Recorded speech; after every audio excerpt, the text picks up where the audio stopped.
सबसे पहले तो मैं हमारे शास्त्रा उसी प्रकार उनका अनुशासन और इस अनुशासन में अनुशासित हो रहे सब बिहार वैष्णव की वंदन करता हूँ।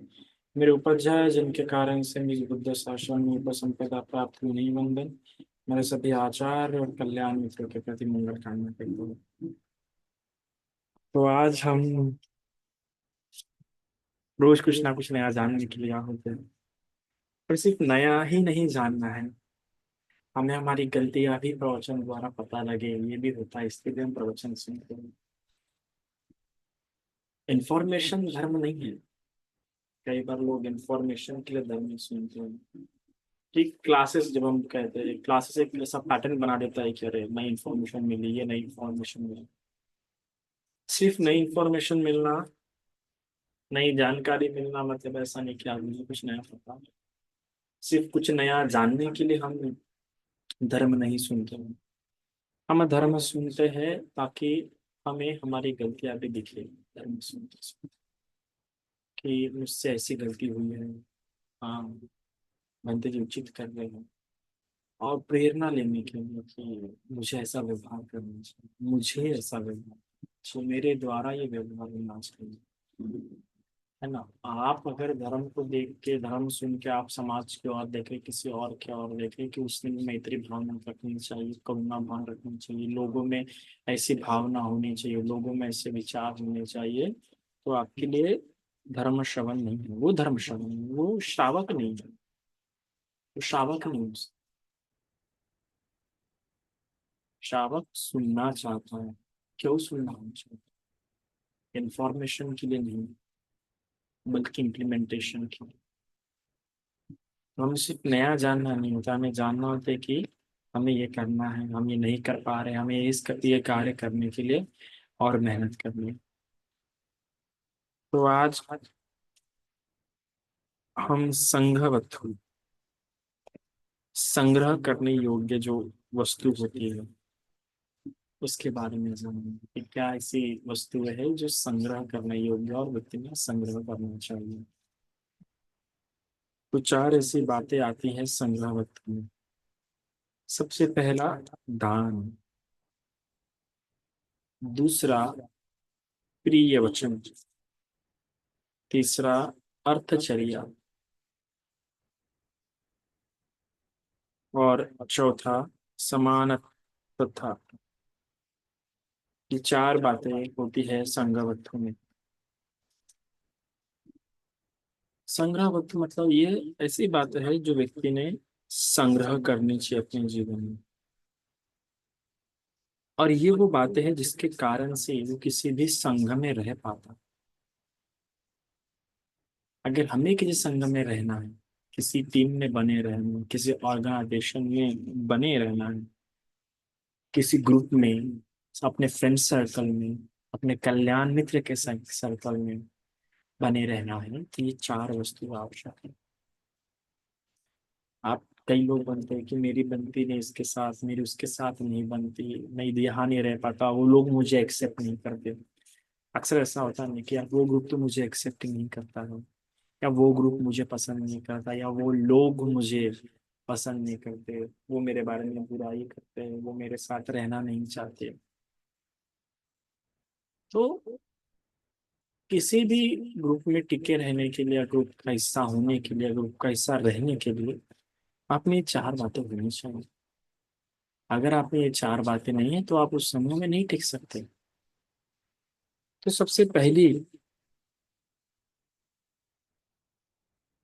पहली बात यही है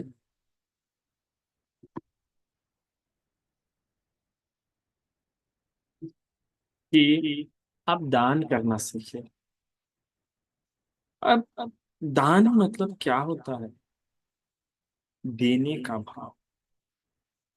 देने का भाव मतलब सिर्फ पैसा नहीं होता है, क्योंकि दान जब सब सुनो तो कई बार लगता है दान दान दान। दान मतलब पैसा देना नहीं होता है। दान ये होती है कि चागो पटनी सो, तो दान मतलब त्याग की चेतना, कि वो त्याग का भाव होना चाहिए कि मैं इस समूह में हूँ ना, मैं इस समूह का हिस्सा हूँ, मैं इस परिवार का हिस्सा हूँ, मैं इस टीम का हिस्सा हूँ, मैं इस ऑर्गेनाइजेशन का हिस्सा हूँ, तो मेरे द्वारा कुछ तो जाना चाहिए। मुझे याद है कि मैं एक गांव में जब गया था, खापर खेड़ा, सावनेर की तरफ है खापर, नागपुर नागपुर नहीं, नागपुर के बाहर सावनेर की तरफ है। वहाँ पे एक गांव था, मंदिर में है गांव काफी वो। तो उस गांव में जब मैं गया, तो एक भंतर में रखे थे, तो वहाँ से एक महिला से जब मैं मिला तो महिला ने बड़ा प्यारा मुझे बताया था कि भंते जी, मैं तो ज्यादा कुछ कर नहीं सकती हूँ। सुबह सुबह खेत पे निकलना पड़ता है, और इतनी धनवान नहीं हूँ कि मैं कुछ दे सकूँ, खाना वगैरह खिला सकूँ। और तो कुछ कर सकूँ, तो मैं यही काम करती हूँ कि सुबह सुबह एक काली चाय बना के भंते जी को जम के दे देती हूँ। देने का तो मन करता है, भंते जी बहुत खाने पे बुलाने के लिए मन करता, पर हम दिहाड़ी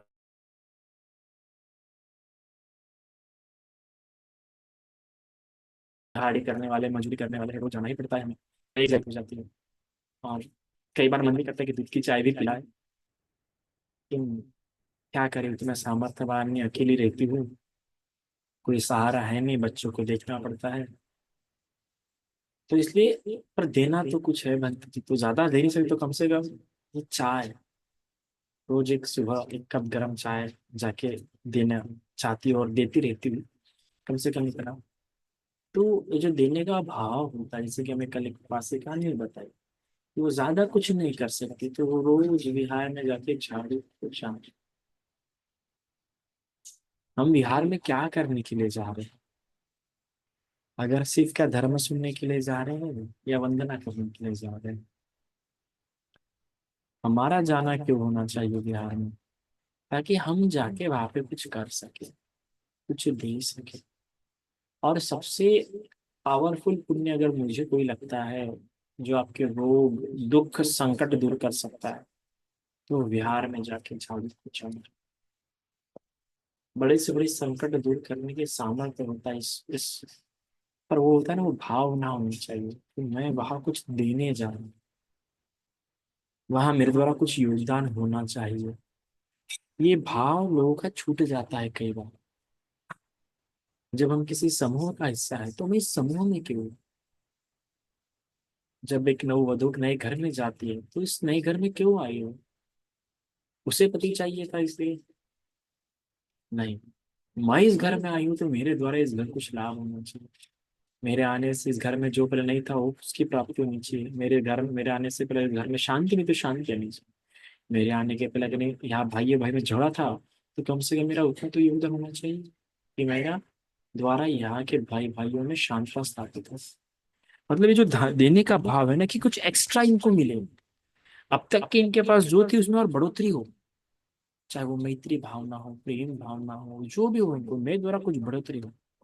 तो ऐसा जिसका देने का भाव रहता है ना, उस व्यक्ति को हर कोई अपने पास रखना चाहिए। सहायक व्यक्ति कौन अपने पास नहीं रखना चाहता? आप दूर कर देंगे क्या किसी सहायक व्यक्ति को अपने से? नहीं। हम सभी चाहते हैं, हम हमारे बच्चों को पाल रहे हैं, हम रिश्तों में हैं, हम दोस्त हैं। और जब भी कभी संकट आई, तो अरे उस दोस्त, किसी ना किसी दोस्त की याद आती है। तो क्यों याद आ रही है? क्योंकि वो सहायक होंगे, हमें सहायता करेंगे। इसलिए हमने अभी भी उस दोस्त को करीब बना के रखा है।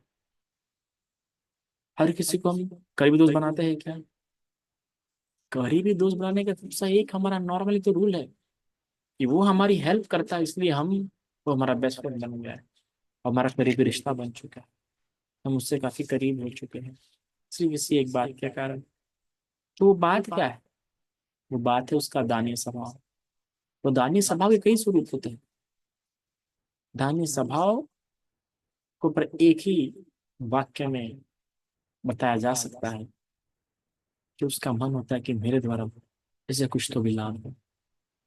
तो दान करना है, ये तो एक भावना है ही। श्रद्धा से करना है, वीर से करना है, मेहनत से करना है, जैसे करना है। पर भाव जो होना चाहिए, एक साधारण व्यक्ति होते हुए संसार में जीवन जीते हुए, क्योंकि तो चलो दान तो हमें अपने से उच्च पुरुष को देते, या शीलवान को देते, या प्रज्ञावान को देते, या समाधिवान को देते, या जरूरतमंद को देते हैं। ये तो होता है दान। पर दान के पहले की भी एक चेतना होती है, संसार में रहते हुए, एक परिवार में रहते हुए, एक घर में रहते हुए। वो है कि मेरे द्वारा लाभ होना चाहिए, मेरे द्वारा हानि नहीं होनी चाहिए, है ना। फिर दूसरा होता है प्रिय वचन। प्रिय वचन मतलब चापलूसी नहीं है।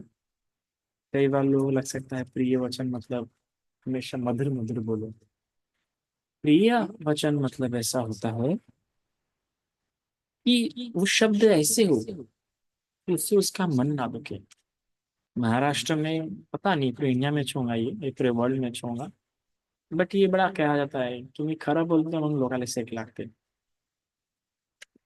है ना। मैं तो सच बोलने वाली हूँ, फिर लोगों को ऐसा भी लगे।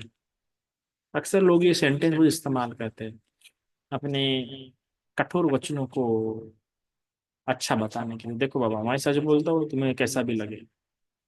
ये नहीं होता है। स्वभाव ऐसा होना चाहिए कि आप भले ही सच बोलते हो, पर आपके सच सच भरे शब्दों में मधुरता होनी चाहिए। अगर आपके सच भरे शब्दों में मधुरता नहीं है, उसको कर्ण प्रिय नहीं लग रहे हैं, तो उन्हें स्वीकार नहीं करेंगे। नहीं कर सकता उन्हें स्वीकार। और हम ऐसा किसी से अपेक्षा रखें कि नहीं यार, सच सच व्यक्ति ने स्वीकार करना चाहिए। सच सच बोलना कठिन है, और सच बोलने से ज्यादा कठिन है सच सुनना। फिर सच सुनने से ज्यादा कठिन है सच को स्वीकार करना। और वो उन्हें आप कठोर वचनों में ही बता रहे, फिर तो और भी दोनों विश्व का सबसे कठिन काम हो जाएंगे। तो उन्हें आपको अच्छे शब्दों में समझाना है। जैसे एक माँ अपने प्रिय बच्चे को समझाती है मधुर से। एक माँ जो अपने बच्चे को मारना नहीं चाहती, एक माँ जो अपने बच्चे को डांटना नहीं चाहती, बल्कि समझाना चाहती है बिना डांटे बिना मारे। तो माँ कितना सोचती है ना कि कैसे शब्द इस्तेमाल करो, किन शब्दों में समझाओ। उसी प्रकार हमने भी सोचना चाहिए कि मुझे ये बात तो कहनी है, पर डायरेक्टली मुंह खोल दो क्या, जो मन में आए वो बोल दो क्या, उन्हीं शब्दों में सीधे सीधे नहीं। विशेषतः अपने से बड़ों से इस प्रकार बातें नहीं करनी चाहिए, है ना। अपने से छोटों से भी नहीं करनी चाहिए।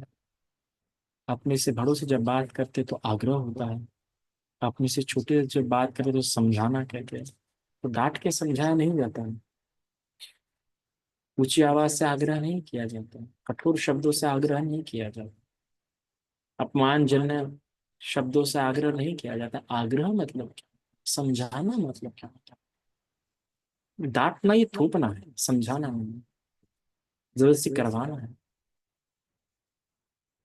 तो हम जब कहते हैं कि एक जो व्यक्ति समूह में रहता है, एक जो व्यक्ति परिवार में रहता रहना चाहता है, उसी समूह में उसी परिवार में रहना चाहता है और चाहता है कि मेरे द्वारा लोगों को हानि ना हो, मैं लोगों का प्रिय बना रहूं, तो फिर उसने भी प्रिय वचन बोलते रहने चाहिए। समझ नहीं रहा था क्या बोले, तो थोड़ा धैर्य रखो और ऐसे शब्द बोलो जिससे कि उसका मन ना दुखे। क्योंकि कठोर वचनों से बात ज्यादातर बिगड़ती है। ज्यादातर शत्रु निर्माण कैसे होते हैं, हमारी वाणी से।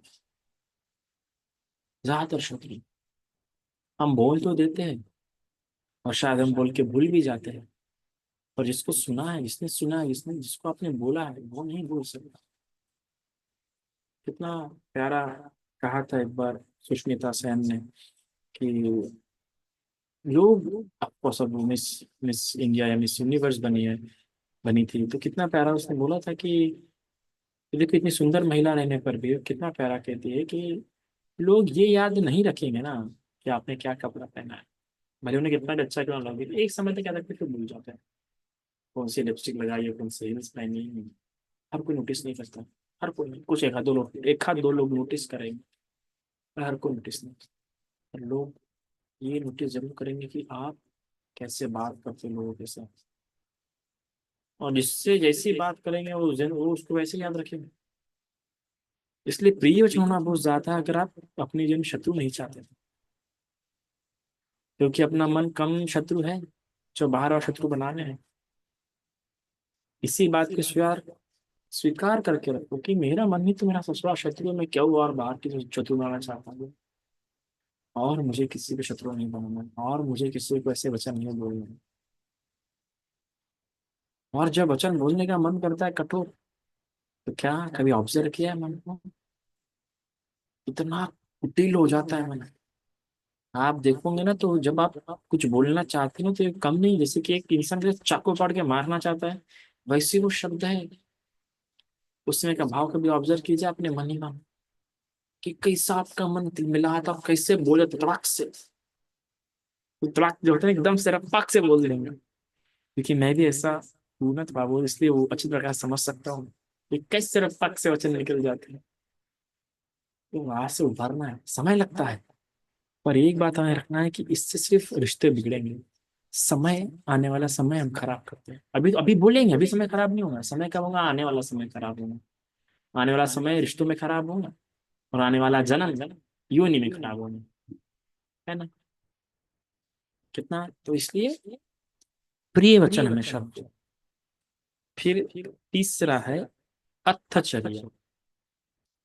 अर्थचर्या मतलब होता है कि आप जो भी एक्शन करते हैं, जो भी काम करते हैं, उसमें अर्थ होना चाहिए। उससे अर्थ निकलना चाहिए, ना कि अनर्थ। उसमें अर्थ हो आपका, जैसे कि आप कोई कार्य करने जा रहे हैं सिंपल से। अगर हम कोई डिग्री लेने जाते हैं या कुछ सीखने जाते हैं, तो हम यही सोचते हैं कि इससे मुझे क्या सीखने मिलने वाला है, इससे मेरे में क्या चेंजेस आएंगे, है ना? तो फिर वैसी अर्थचर्या हमारे हर एक्शन को लेके, हमारे हर स्वभाव को लेके होनी चाहिए। अर्थयुक्त होना चाहिए, कि अनर्थयुक्त नहीं होना चाहिए। अर्थयुक्त तभी होता है जब हम उस अपने एक्शन के प्रति ये भाव होता है कि हम ये क्यों कर रहे हैं। तो अपने आप हमारे उस कर्म में, हमारे उस कृत्य में अर्थ आ जाता है।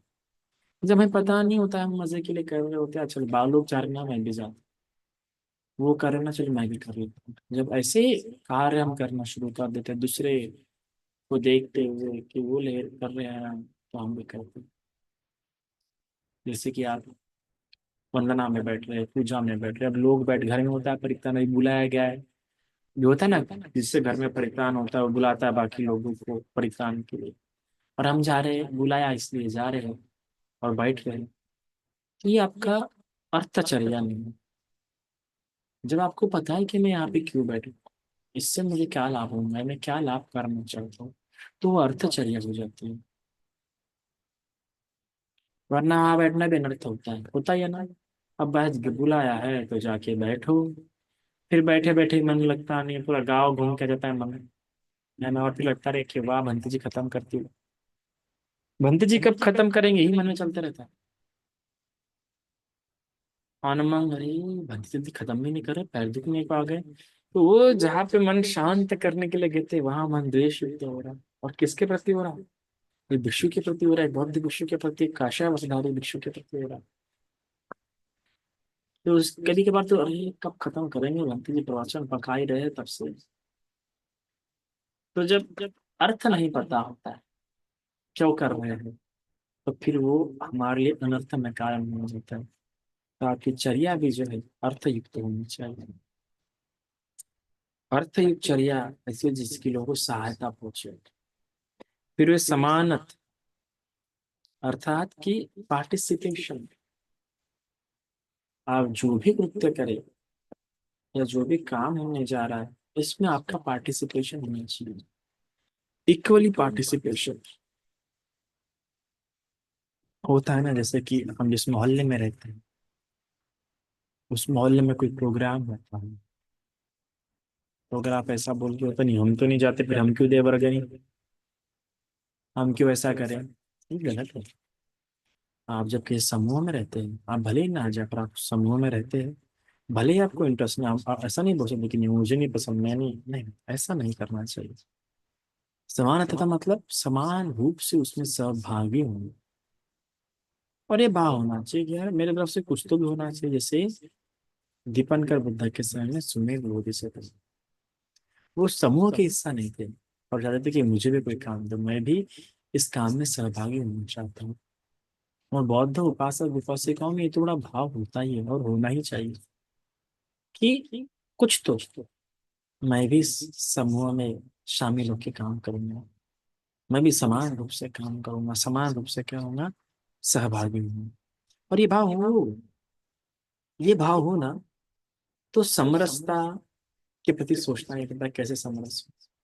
ये भाव हो ना तो हमें किसी समूह से, किसी विहार से, किसी लोगों से समस्या नहीं होती। हम तो बोलते नहीं, हमें तो बस वहां पे कुछ काम करने जाना है। फिर हम लोगों के दुर्गुण नहीं देखते, हम तो बोलते मैं तो यहाँ काम करने आया हूँ। हम बड़े फोकस हो जाते हैं अपने काम को लेकर। हम जब किस हमको क्यों दूसरों के दुर्गुण दिख रहे हैं? इसलिए दिख रहे हैं क्योंकि हमको नहीं पता कि हम यहाँ पे क्या काम कर रहे हैं। हम ये भूल गए कि अरे मैं तो समाज में सहभागी कर रहे हैं। तो ना हिरस हिरस लग जाती है, नहीं नहीं वो कुछ नहीं कर रहा, फिर मैं क्यों करूँ, या उसने करना चाहिए, उस पर काम सौंपो, मैं नहीं कर रहा, मेरे से नहीं हो पाएंगे। ये ऐसा भाव पाता है।